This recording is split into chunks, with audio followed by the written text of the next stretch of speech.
Hey girls, and welcome to Binge Free Bestie, the podcast where we ditch diets, break free from binge eating, and build a safe and empowered relationship with our bodies. I'm your host, Nick Galbedia. I'm a registered therapist and I totally get it. You see, binge eating woes and body image struggles are something I've been quite familiar with.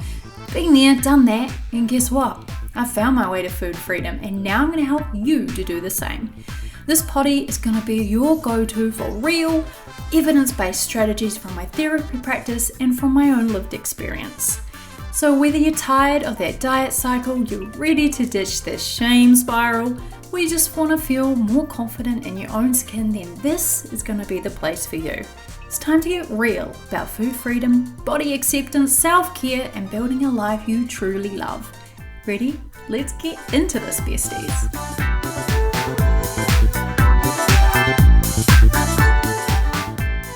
Hey lovely humans, welcome back to Binge Free Bestie. This is your go-to podcast for food, freedom, and body acceptance and ditching diet culture once and for all. I'm Nick, and today we're going to be talking about a deeply personal one, and it's something I know that many of you will be struggling with. And to put it frankly, it's what if I'm too fat to be loved? So maybe you're single and you're convinced that no one will love you until you lose weight. Or maybe you're in a relationship but you have this lingering fear that your partner will leave you if your body changes. If you've ever had these kind of thoughts, I just want you to know you're not alone.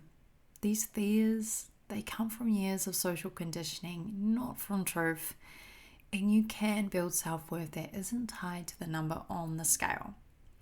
Today we're going to unpack where these fears come from, how to challenge them, and what to do when they creep in.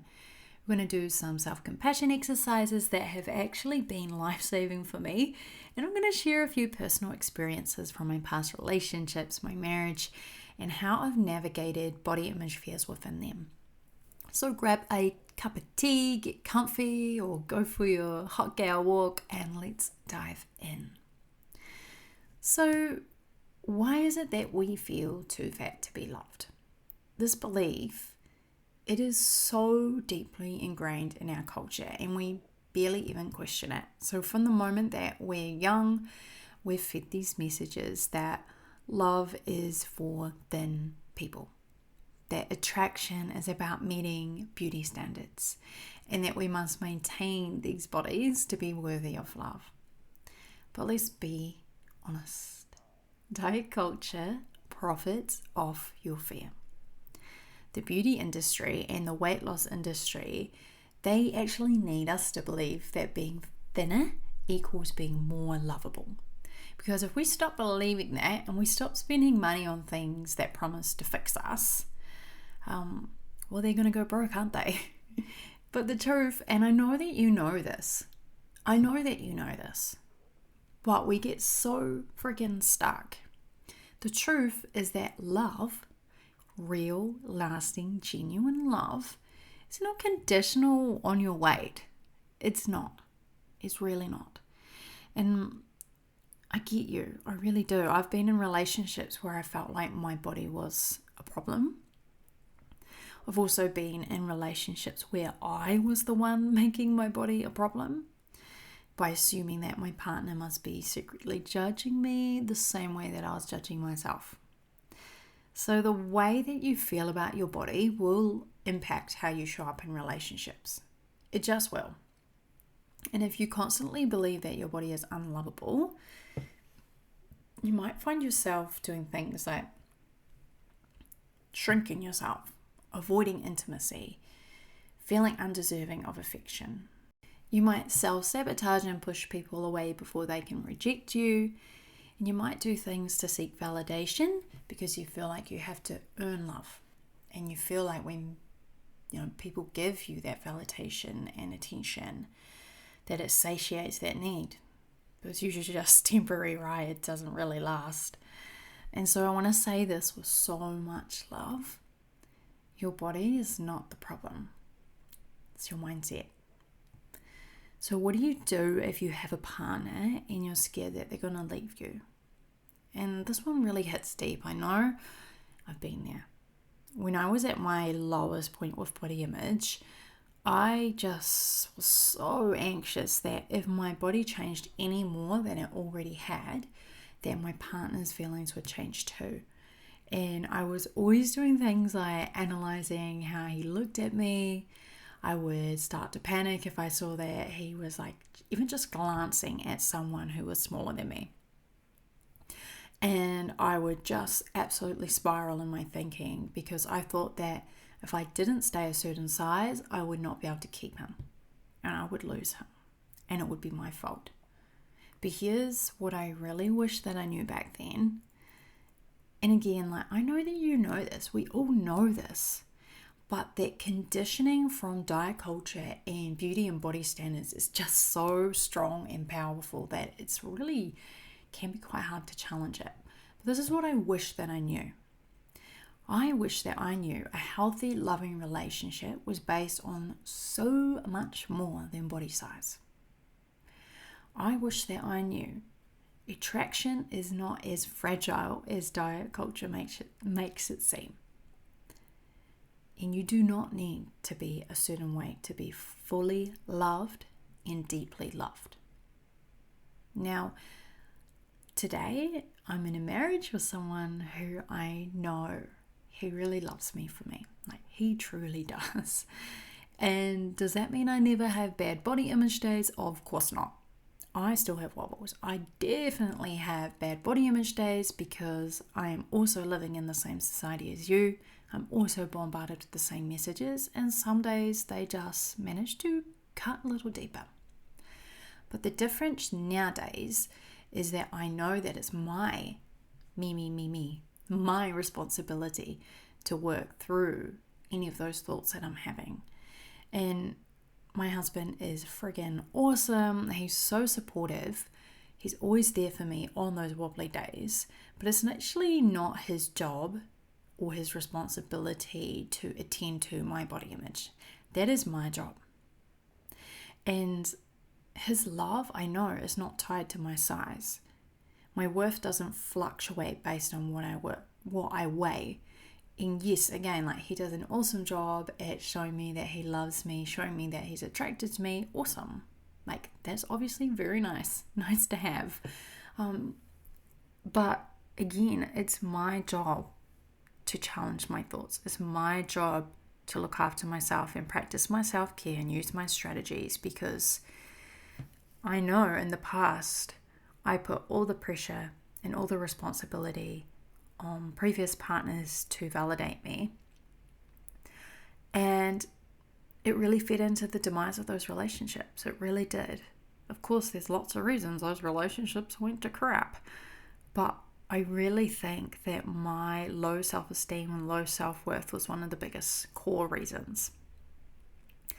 And I think that's why my relationship now is so grounded and reliable and something that's going to last a lifetime, because I've done the work on those things. The last difference is that I've learned that love isn't earned through my fitness. So people who truly love you will love all of you, not just a version of yourself that fits into those beauty standards. You don't want to be with someone who doesn't love all of you. And I know that it's scary to think about the possibility of not being with someone that you love. But if that person, this is a side note, if that person is making you feel less than and actually verbalizing that the size of your body means that they're unattracted to you and that they don't want to be with you, I don't know if you've heard of this before, but have you heard of the let them theory? This is something I'm really practicing and really big on at the moment. Let them feel that way. It doesn't mean that you have to tolerate it. It doesn't mean that's good enough for you. You do not have to accept a relationship with somebody who makes you feel like their love is conditional on your size. Okay? You deserve someone who loves all of you, and you are so much more than your appearance. So what do you do when you feel unworthy? Because as I've just said, the work is yours to do. So when you have a moment that you feel too fat to be loved, too big, whatever language that you're using, I want you to try doing something like this. And you've probably heard of some of these things before. These are your basic self-compassion 101. The first thing is, would I say this to a friend? So test yourself. When you catch yourself saying, nobody could love me at this size, I want you to pause and ask, well, would I say this to my best friend if she gained a little weight? And I can guarantee you the answer is no, because that's not true. You would love her anyway. The second thing you might like to try is sit down and create a list of all the reasons that you are loved that have absolutely nothing to do with your body. And I know this is going to be a list that's miles long, and maybe it's a little bit hard to write the list at first. And when we start doing like self-worth and self-compassion work, when we have a wobbly relationship with ourselves, it can be hard to highlight, our own attributes and see our own strengths and the things that are beautiful about us. But I want you to give it a shot. What would your friends say? What would your family say? What would people who love you say? It could be your kindness, your humor, your intelligence, the way that people feel safe around you, the energy you bring into a room. There's heaps of reasons that you are loved other than the size of your ass. So love is not about weight. And when we stop centering our bodies as the way that we feel worthy, we start seeing the real reasons that people love us. So give that little list writing exercise a go. And the last one, these are all just ideas, take them or leave them, is to challenge the thought with facts. So let's just say you have the thought, no one will love me unless I lose weight. The fact is, and we know this because we've just made a list of all these reasons, plenty of people, including me, have found deep and meaningful love at every size. And plenty of people love you despite the weight that you're at right now. So actually, many people already love you right now, just as you are. Your brain is lying to you, but you can fight back with the truth. Is this thought true? How can I counter it? Well, if you've ever thought I need to be smaller to be loved, I really hope that this episode has shown you and reminded you that you're already enough. Love does not have a weight limit.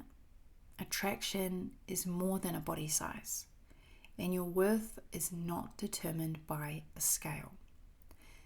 If this resonated with you, I'd really love to hear from you. So you can send me a DM anytime on Instagram at BingeFreeBestie and let me know what part of today's episode hit home for you.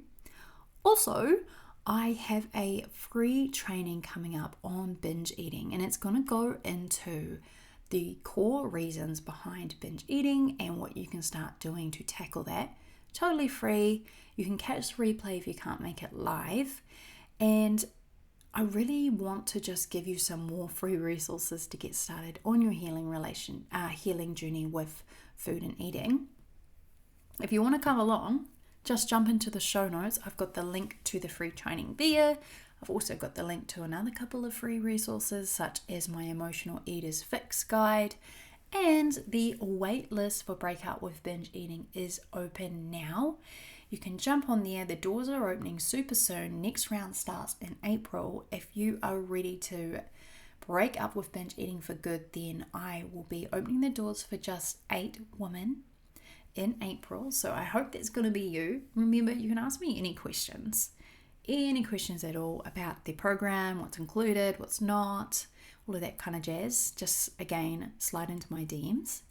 If you want more details, go to the show note. But until next time, please be kind to yourself and know that you are so worthy of love. See you later. Hey besties, that is a wrap for this episode. If you're feeling fired up and you're ready to dive a little deeper, then let's chat about how you can keep that momentum going.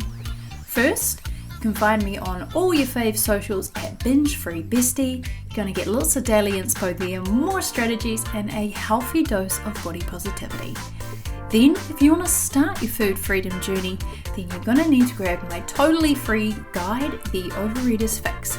That is easy to find in my show notes. And finally, if this episode has inspired you to take the first step in healing your relationship with food and you're ready to break up with binge eating, then my online course is exactly where you need to be.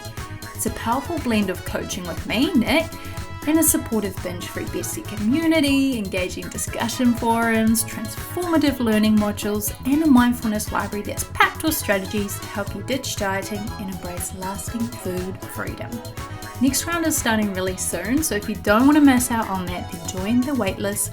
Link is in the show notes. Okay, that's all from me today, but if this episode has been helpful, please hit follow. And if you're feeling extra kind, maybe consider leaving me a review on your fave platform. Please, please, please remember, you are so worthy of food freedom and body peace. Please take care of your beautiful self, and I'll catch you next time for another empowering episode. Ciao for now.